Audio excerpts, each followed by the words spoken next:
Macam mana emas ni boleh membuatkan tuan dia bertambah kaya? Menarik soalan ni. Saya akan terangkan satu persatu. Ada 3 sebab kesemuanya. Tengok sampai habis untuk anda dapatkan manfaatnya. Yang pertama, penyimpan emas akan menjadi bertambah kaya kerana harga emas semakin lama akan semakin naik.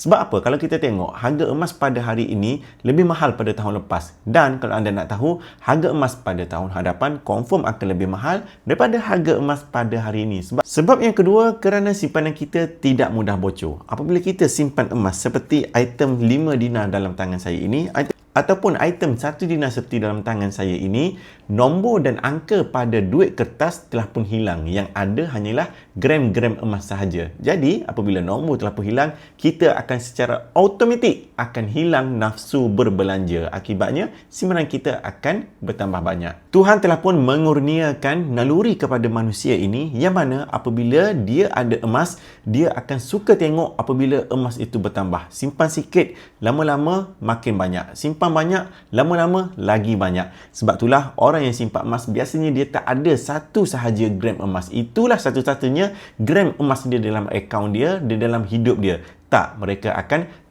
tambah lagi dan akhirnya mereka terpaksa menjadi kaya tanpa sengaja. Jadi itu 3 sebab kenapa emas boleh buatkan tuan dia semakin lama semakin kaya. Follow saya untuk lebih banyak ilmu tentang emas dan juga kewangan. Kita jumpa dalam next video esok. Assalamualaikum.